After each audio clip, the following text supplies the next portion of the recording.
नमस्कार प्रिय होमिओपाथ बंधुगण। होमिओ हिलिंग्स द्वारा प्रस्तुत यही वीडियो श्रृंखला को आपण मानक डाक्टर विपिन सामंतरायर सादर स्वागत।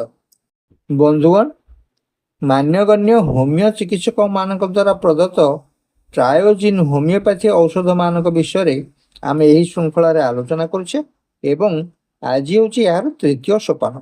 आसतु आम आज आलोचना करवा नाशंकर ट्रायो ऑफ इन्फ्रास्कापुलर पेन्स।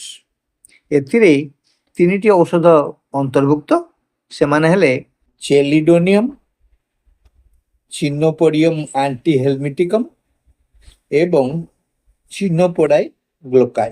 पिठी रे कांध तलकू थिबा दुईटी तीन कोणिया हाड़ को स्कापुला बा अंश फलक कहा जाए। चेलिडोनियम हेछि राइट साइड एवं एक लिभर औषध। यार व्यथा बेक और डाहाण स्कापुलार निम्न भाग में देखा दी। Fixed pain under the inner and lower angle of right scapula. एथिसह यार लिवर कंप्लेंट युक्त थाए।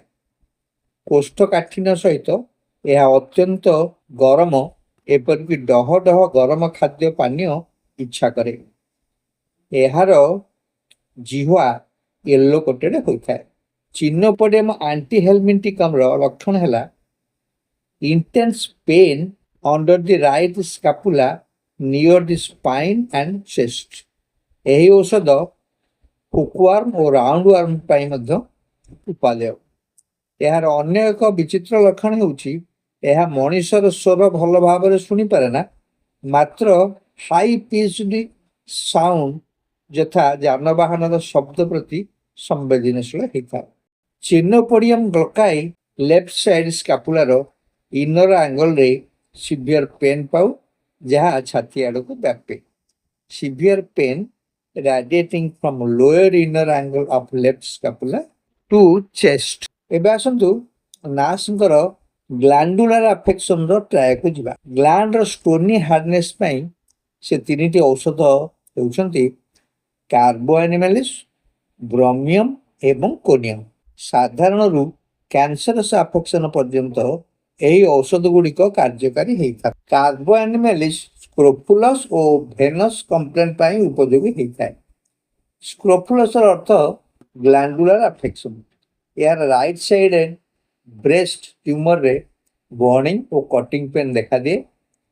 स्लगिश सर्कुलेशन हेतु वैरिकोज भेन रे अल्सर देखा दिए और चर्म कला पड़ जाए। लो भाइटालिटी जो स्किन नील रंग पड़ जाए। रोगी बेसी कथबार्ता न करी एका रहिबा को चाहे। ब्रोमियम हेउची लेफ्ट साइड रो ग्लैंड को आक्रांत करुवा औषध। तल माढ़ी और गला को आक्रांत करे। पैराटाइड ग्लैंड रो प्रदाह बा मम्प्स एथिरे देखा दिए। आयोडियम असफल हेले कठिन गयट रे यह सहायक होता है। नाविक माने समुद्र मध्य ठीक था, मात्र कूल को आसिले से श्वास रोग बाहर देखा जाए। यह औषधर एक विचित्र लक्षण। कोनियम कैंसर डायस्थेसिस औषध। यार स्तन और अंडकोशर ग्रंथि गुड़िक पत्थर परि टाण होता है। ग्रंथिर आघात जनित कारण यही अवस्था सृष्टि हो पाए। ऋतुस्राव पूर्वर और मध्य स्तन टाण और व्यथायुक्त हुए। यौन इच्छा और ऋतुस्रावर अवदमन यार पीड़ा उद्भव हुए। मानसिक और शारीरिक कार्य आलस्य प्रकाश करे। परवर्ती ट्रायटी हेउछि नासंकर ट्राय ऑफ प्रोफ्यूज एक्सपेक्टोरेशन। एथिरे जो औषध गुड़िक अंतर्भुक्त से स्टानमेट, काली आयोड और सांगुइनेरिया कैप। स्टानम कफ अंडार लाल परी प्रचुर परिमाण रही था। स्वाद मिठा, लुणिया, खट्टा, पचालिया अथवा गमुरा बा रहणिया होता है। यार रंग हलदिया और सबुज होता है। स्टानम छाती रे दुर्बलता अनुभव करबा हेउछि यार एक प्रमुख लक्षण। कथा कहिले, बड़ पाटी रे पढ़िले, हसिले, गीत गाइले किंबा काशिबा समय छातीर अत्यधिक दुर्बलता अनुभव करे। एणु लक्ष्य करेंगे काशिबा बेले स्टानम रोगी तार छाती को हाथ में धरी रखे। यार काश ତିନିଟି paroxysm ବା ଉଚ୍ଛ୍ୱାସର ହୁଏ। ଦୁର୍ବଳତା ହେତୁ ଛାତିରେ ଶୂନ୍ୟବୋଧ ଅନୁଭୂତ ହୁଏ। କାଲି ଆୟୋଡିନ ହେଉଛି ଏକ ସିଫିଲିଟିକ ଔଷଧ। ଏହାର ଏକ୍ସପେକ୍ଟୋରେସନ ହେଉଛି ଜଳବତ ପତଳା ଓ ପ୍ରଚୁର ପରିମାଣର କ୍ଷତକାରୀ, ଲବଣାକ୍ତ, ସବୁଜ ଓ ଦୁର୍ଗନ୍ଧଯୁକ୍ତ। ଏଥିସହ ଫ୍ରଣ୍ଟାଲ ସାଇନସରେ ମଧ୍ୟ ବ୍ୟଥା ଦେଖାଦିଏ। ଖୋଲା ପବନ ଓ ଚାଲବୁଲ କଲେ ତାକୁ ଆରାମ ମିଳେ। ସାଙ୍ଗୁନେରିଆ କାନାଡିଏନ୍ସିସ୍ ସମ୍ପର୍କରେ ନାସ ଲେଖନ୍ତି, loose cough with badly smelling sputa, the breath and sputa smelling badly to the patient himself।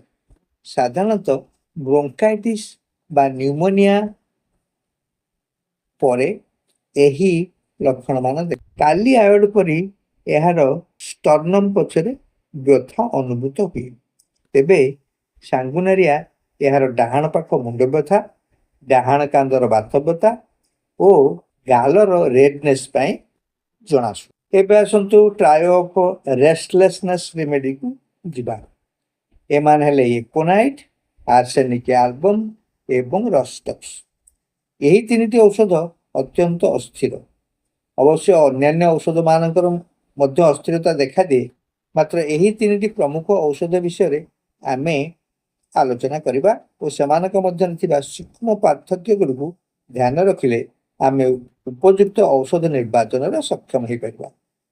ଆର୍ସେନିକର ଅସ୍ଥିରତା ସହ ମୃତ୍ୟୁ ଭୟ ଏବଂ ପ୍ରଚୁର ତୃଷା ଥାଏ।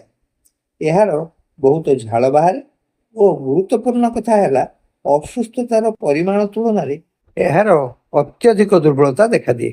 ଏକୋନାଇଟ୍ ମଧ୍ୟ ପ୍ରବଳ ଅସ୍ଥିର, ଏପରି ଅସ୍ଥିର ଯେ ଭାବେ ଏଇ ମୋର ମୃତ୍ୟୁ ହେଇଯିବ, ଏପରିକି ମୃତ୍ୟୁର ସମୟ ସେ ପୂର୍ବରୁ କହିଦିଏ, ଅମୁକ ସମୟରେ ମୋର ମରଣ ହେବ।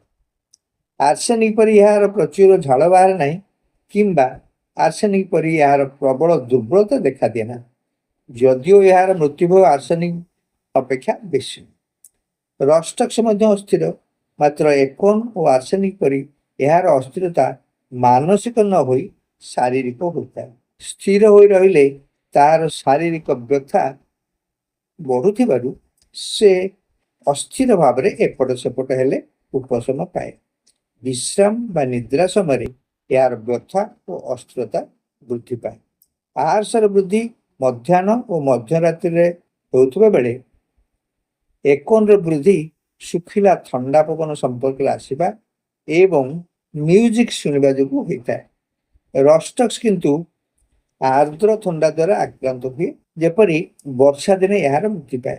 ଆର୍ସ କିନ୍ତୁ ସାମାନ୍ୟ ଅସୁସ୍ଥତାରୁ ଅତ୍ୟନ୍ତ କ୍ଳାନ୍ତ ଶ୍ରାନ୍ତ ହୋଇଯାଏ।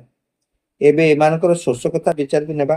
ଆର୍ସେନିକ ବହୁତ ତୃଷାର୍ତ, ହେଲେ ଏହା ବହୁଥର ଅଳ୍ପ ଅଳ୍ପ କରି ପାଣି, କାରଣ ଥଣ୍ଡା ପାଣି ତାକୁ ଭଲ ଲାଗେ, ସେ ବରଂ ଉଷୁମ ପାନୀୟ ଇଚ୍ଛା କରେ। ଏକୋନାଇଟ୍ର ତୃଷା ଅପରିତୋଷ୍ୟ ବା ଅନକ୍ୱେଞ୍ଚେବଲ୍। ତାର এই ଅନକ୍ୱେଞ୍ଚେବଲ୍ ଥାର୍ଷ୍ଟ ଯୋଗୁଁ ଆର୍ସ ପରି ସେ ଘନ ଘନ ପାଣି ନ ପିଇ ଛାଡ଼ି ଛାଡ଼ି କିଛି କିଛି ଅନ୍ତରରେ ପ୍ରଚୁର ପରିମାଣରେ ପାଣି ପିଏ। ଏହିପରି ଭୀଷଣ ତୃଷାର ଔଷଧ ହେଉଛି ବ୍ରାୟୋନିଆ, ଯାହା ତାର ଅଭ୍ୟନ୍ତରୀଣ ଶୁଷ୍କତା ହେତୁ ପ୍ରଚୁର ପରିମାଣରେ ପାଣି ପିଏ। ମାତ୍ର ଯେଣୁ ସେ ରେଷ୍ଟଲେସ୍ ଔଷଧ ନୁହେଁ, ଏଣୁ ଏଠାରେ ତା କଥା ଆଲୋଚନା କରାଯାଉନାହିଁ।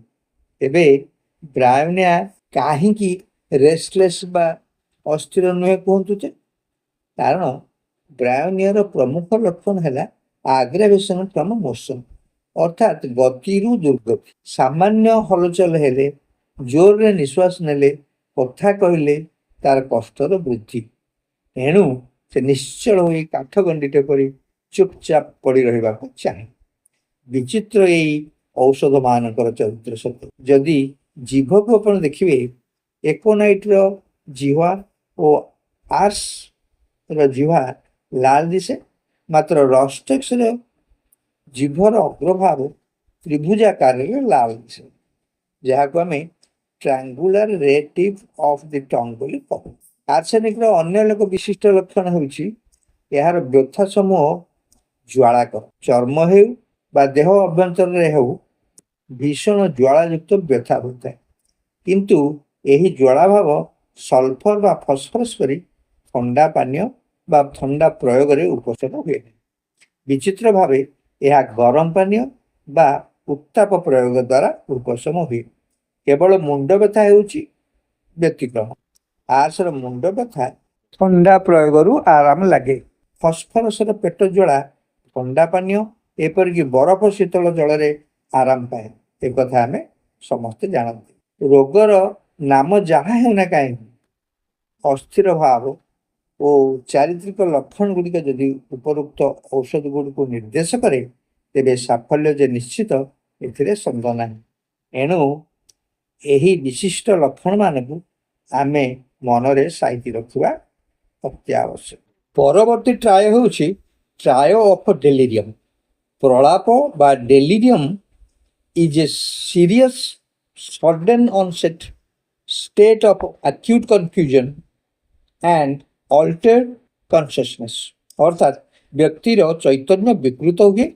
ଏହାର ଲକ୍ଷଣ ହେଉଛି disorientation, inability to focus, rapid mood swings, hallucinations and erratic behavior ଯଥା ରେଷ୍ଟଲେସନେସ୍ ବା ଲେଥାର୍ଜି। ଏଥିରେ ହୁଏତ ତନ୍ଦ୍ରାଭାବ କିମ୍ବା ଉତ୍ତେଜିତ ଅବସ୍ଥା ପ୍ରକାଶ ପାଏ। ରୋଗୀ ଅସ୍ୱାଭାବିକ ବ୍ୟବହାର ପ୍ରଦର୍ଶନ କରିଥାଏ। ଗମ୍ଭୀର ଅସୁସ୍ଥତା, ଇନଫେକ୍ସନ୍, ମେଣ୍ଟାଲ ଷ୍ଟ୍ରେସ୍, ଭୟ ଇତ୍ୟାଦି କାରଣରୁ କିମ୍ବା ଔଷଧ ଇତ୍ୟାଦିର ପାର୍ଶ୍ୱ ପ୍ରତିକ୍ରିୟା ସ୍ୱରୂପ ଏହି ଅବସ୍ଥା ସୃଷ୍ଟି ହୋଇପାରେ। ଏଥିପାଇଁ ଆମର ଟ୍ରାଏ ହେଉଛନ୍ତି ବେଲାଡୋନା, ହାଉସାନସ୍ ଓ ଷ୍ଟ୍ରାମୋନିୟମ୍। ବେଲାଡୋନାର ପ୍ରଳାପ ସାଧାରଣତଃ ଅତ୍ୟଧିକ ଉତ୍ତାପ ବା ଜ୍ୱର ସହିତ ସଂଶ୍ଳିଷ୍ଟ ଥାଏ। ମାତ୍ର ହାୟସ୍ କିମ୍ବା ଷ୍ଟ୍ରାମୋର ଏହା ଏତେ ତୀବ୍ର ହୋଇନଥାଏ। ବେଲାଡୋନାର ଶିଶୁମାନଙ୍କଠାରେ ମସ୍ତିଷ୍କ ପ୍ରଦାହରେ ବିଶେଷ କରି ଡେଲିରିୟମ୍ ପ୍ରକାଶ ପାଏ। ଏହା ଅନ୍ଧକାର ଓ କାଳ୍ପନିକ ଭୟଙ୍କର ବସ୍ତୁ, ବିକୃତ ମୁଖମଣ୍ଡଳ, ଭୟଙ୍କର ପଶୁ ଇତ୍ୟାଦିର ହାଲୁସିନେସନ୍ ଦେଖେ।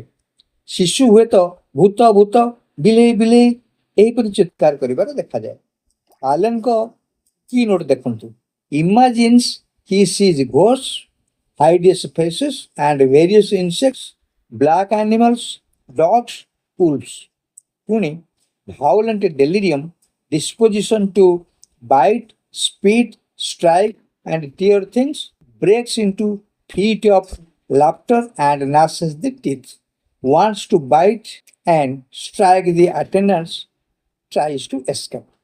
ଜ୍ୱର ସହିତ ଏହାର ଆକ୍ଷେପ ବା କନଭଲସନ୍ ମଧ୍ୟ ଦେଖାଦିଏ। ବେଲର ପ୍ରଳାପ ପ୍ରଚଣ୍ଡ ଓ ଉଗ୍ର ସ୍ୱଭାବର ହୋଇଥିଲା ବେଳେ ହାୟସର ପ୍ରଳାପ ବିଳିବିଳିବା ପରି ମନ୍ଦିର ହୋଇଥାଏ। ଏହାର ସେରେବ୍ରାଲ କଞ୍ଜେସନ୍ ବା ଇନଫ୍ଲାମେସନ୍ ଏତେ ତୀବ୍ର ହୋଇନଥାଏ। ବେଲାଡୋନା ପରି କ୍ରୋଧ ବା ଷ୍ଟ୍ରାମୋନିୟମ୍ ପରି ପାଗଳାମି ହାୟସରେ ଦେଖାଯାଏ ନାହିଁ। ଏହାର ଡେଲିରିୟମ୍ ୱିଥ୍ ରେଷ୍ଟଲେସନେସ୍ ଦେଖାଯାଏ।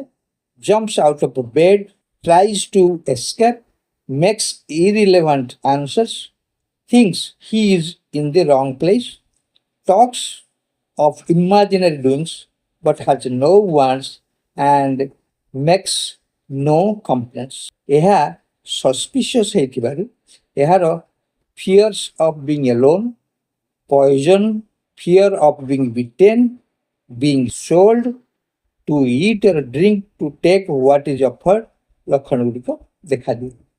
ଫିଅର୍ ଅଫ୍ ବିଙ୍ଗ ବିଟ୍ରେଡ୍ ହେଉଛି ଏହାର ପ୍ରମୁଖ ଲକ୍ଷଣ, ଅର୍ଥାତ୍ କାଳେ ସେ ଠକାମିରେ ପଡ଼ିଯିବ ବା ତାର କିଛି କ୍ଷତି ହେଇଯିବ। ଏଣୁ ସେ କୌଣସି ଜିନିଷ ଖାଇବା ଇତ୍ୟାଦିରେ ଅଧିକ ସତର୍କତା ଅବଲମ୍ବନ କରେ। କାଳେ ତାର କ୍ଷତି ହେବ କି? ସଠିକ୍ ଭାବେ ପରୀକ୍ଷା ନିରୀକ୍ଷା ନ କରି ଔଷଧ ଖାଇବାକୁ ମଧ୍ୟ ସେ ଭୟ କରେ। ଡାକ୍ତରଙ୍କୁ ସେ ବାରମ୍ବାର କୁହେ, ଆଜ୍ଞା ଭଲ କରି ଟିକେ ଦେଖି ଚାହିଁ ମୋତେ ଔଷଧ ଦିଅନ୍ତୁ ଯେମିତି ମୋର କିଛି କ୍ଷତି ନ ହେବ। ଏହାର ଅନ୍ୟ ଏକ ଉଲ୍ଲେଖଯୋଗ୍ୟ ଲକ୍ଷଣ ହେଉଛି ଲାସିଭିୟସ୍ ମାନିଆ। ଇମୋଡେଷ୍ଟି, will not be covered, kicks up the clothes, exposes the person, sings obscene songs, lies naked in bed and chatters. ଏଣୁ ହାୟସରେ ଆମେ ମୁଖ୍ୟତଃ ସନ୍ଦେହ ଓ ଅଶ୍ଳୀଳତା ବା ଯୌନ ଭାବ ଦେଖିବାକୁ ପାଇବା। ବେଲାଡୋନା ସାଧାରଣତଃ ସ୍ପର୍ଶ, ଜାର ବା ଝଟକା ଓ ଓ ନଏଜ୍ ଆଲୋକ ପ୍ରବୃତ୍ତିକୁ ସହିପାରେ ନା, ବିରକ୍ତି ପ୍ରକାଶ କରେ। ହାୟସର ବୃଦ୍ଧି ରାତ୍ରି ସମୟରେ ଓ ମେନୋପଜ ସମୟରେ ହୋଇଥାଏ। ଖାଇବା ଦ୍ୱାରା ତାକୁ ଉପଶମ ମିଳେ। ବେଲାଡୋନା ସିନା ଆଲୋକ ସହ୍ୟ କରିପାରେ ନା, ଷ୍ଟ୍ରାମୋନିୟମ କିନ୍ତୁ ଅନ୍ଧକାରକୁ ଭୀଷଣ ଭୟ କରେ। ସବୁବେଳେ ତାର ଆଲୋକ ଜଳିଥିବା ଦରକାର। ଏକାକୀ ମଧ୍ୟ ସେ ରହିପାରେ ନା, ପାଖରେ କେହି ନା କେହି ଉପସ୍ଥିତ ଥିବା ଦରକାର। ସେଥିପାଇଁ କିନୋଟ୍ ହେଉଛି desires light and company, can not bear to be alone, worse in dark and solitude. ଅନ୍ଧକାର ଘରେ ତାର ଶ୍ୱାସରୁଦ୍ଧ ହୋଇଯାଏ। ଏହାର ମସ୍ତିଷ୍କ କଞ୍ଜେସନ୍ ଓ ଇନଫ୍ଲାମେସନ୍ ହାୟସ୍ ଠାରୁ ଅଧିକ ହୋଇଥିଲେ ବି ବେଲାଡୋନା ଠାରୁ କମ୍। Delirium loquacious, talks all the time, incoherent talking and ଲାଫିଂ, ପ୍ରେଇଂ। ସଦାବେଳେ ଗପେ, ଅସଂଲଗ୍ନ କଥାବାର୍ତ୍ତା କରିବା ସହିତ ହସେ, ଠାକୁରଙ୍କୁ ହାତ ଯୋଡ଼ି ପ୍ରାର୍ଥନା କରୁଥାଏ। ଶିଶୁମାନଙ୍କର ନାଇଟ୍ ମେୟାର ଦେଖାଦିଏ। ସ୍ୱପ୍ନରେ କୌଣସି ଭୟଙ୍କର ବସ୍ତୁ ଦେଖି ଅତ୍ୟନ୍ତ ଭୟ ପାଇ ନିଦରୁ ଉଠିପଡ଼ି ଶିଶୁ ଚିତ୍କାର କରେ ଓ ପାଖରେ ଥିବା ବ୍ୟକ୍ତିକୁ ଜାବୁଡ଼ି ଧରେ। ତେବେ ସାରାଂଶ ଭାବେ ବେଲାଡୋନାର ଡେଲିରିୟମରେ ଉଗ୍ରତା, ମସ୍ତିଷ୍କ କଞ୍ଜେସନ୍ ଓ ଇନଫ୍ଲାମେସନ୍, ହାଲୁସିନେସନ୍, ହାୟସର ସନ୍ଦେହ ଓ ନଗ୍ନତା, ଷ୍ଟ୍ରାମୋର ଭୟ, ଅନ୍ଧକାର, ନିର୍ଜନତା, ଅସହ୍ୟ ହେବା ହେଉଛି ମୋଟ କଥା। ବନ୍ଧୁଗଣ, ଆମେମାନେ ହୋମିଓ ଔଷଧ ଗୁଡ଼ିକର କେତେକ ଟ୍ରାଏଲ୍ ସମ୍ପର୍କରେ ଆଲୋଚନା କଲେ। ଆଶା ଏହି ଆଲୋଚନା ଆପଣମାନଙ୍କର କାମରେ ଲାଗିବ। ଆପଣମାନଙ୍କ ଅନୁରୋଧ, ଚ୍ୟାନେଲଟିକୁ ସବସ୍କ୍ରାଇବ୍ କରିବା ସଙ୍ଗେ ସଙ୍ଗେ ଲାଇକ୍ ଏବଂ ସେୟାର କରିବେ। ବର୍ତ୍ତମାନ ଏଇଠି ଆମେ ବିରାମ ନେବା। ପରବର୍ତ୍ତୀ ଅଧ୍ୟାୟରେ ପୁଣି ଆମର ସାକ୍ଷାତ ହୋଇପାରିବ। ଭିଡ଼ିଓଟିକୁ ଦେଖିଥିବାରୁ ଆପଣମାନଙ୍କୁ ଅଶେଷ ଧନ୍ୟବାଦ। ଆଜି ଏଇଠି ରହୁଛି। ନମସ୍କାର।